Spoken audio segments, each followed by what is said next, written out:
Menteri Koordinator Perekonomian Airlangga Hartarto tiba di Rio de Janeiro, Brasil pada Sabtu 16 November 2024 waktu setempat. Airlangga turut sampaikan hasil bilateral Indonesia dengan beberapa negara di Peru seperti kerjasama ekonomi. Ia menuturkan Indonesia menandatangani MOU bebas visa dengan Presiden Peru mendorong kerjasama dalam bidang ekonomi menyelesaikan perundingan cepat serta membahas food dan energy security dengan Perdana Menteri New Zealand. Bapak Presiden dengan Presiden Peru itu menghasilkan ada MOU mengenai bebas visa, terutama paspor biru dan paspor hitam. Kemudian juga mendorong berbagai kerjasama ekonomi lainnya. Dan kedua dengan Presiden Kanada diumumkan bahwa perundingan SEPA Indonesia-Kanada secara substansi selesai. Dan ini baru perundingan SEPA pertama dengan negara North America.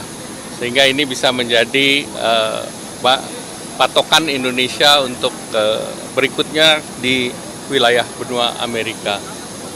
Kemudian berbicara juga dengan Perdana Menteri New Zealand, berbicara mengenai program Bapak Presiden yang diapresiasi terkait dengan food security, energy security, dan mereka juga membuat makanan untuk free meal untuk anak-anak, di mana free meal ini baik untuk investasi sumber daya manusia, dan juga disampaikan bahwa Bapak Presiden kita memulai aksesi dari CPTPP, di mana negara yang menjadi tuan rumah untuk dokumentasi adalah New Zealand. Depository country-nya adalah New Zealand.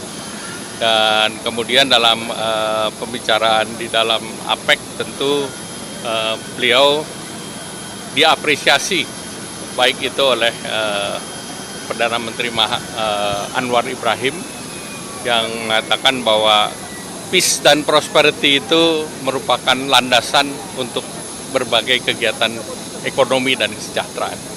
Ya. Kalau secara target sebenarnya Indonesia sudah menuju target itu atau belum Pak di APEC?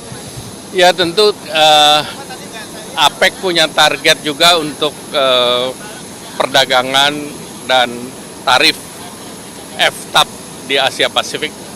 Ini masih terus bergerak.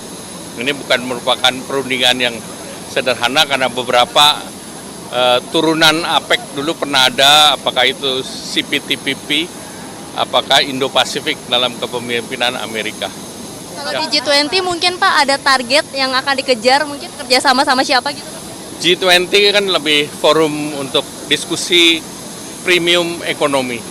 Jadi di situ nanti akan dibicarakan seperti dalam G20 yang lalu progres daripada kebijakan terkait perpajakan. Dan dalam pembicaraan program free meal juga masuk di sana, pengurangan kemiskinan dan juga pengurangan kelaparan juga ada di dalam statement yang sekarang masih dalam perundingan.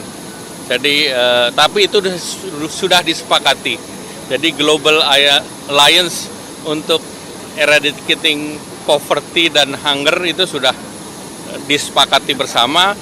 Dikatakan bahwa sebetulnya dunia cukup untuk memberi makan kepada seluruh penduduknya, dan agriculture salah satu menjadi kunci utama untuk melawan kemiskinan dan kelaparan. Pak, ada bilateral Pak yang nanti disediakan? Nanti akan dijadwalkan. Ya, terima kasih.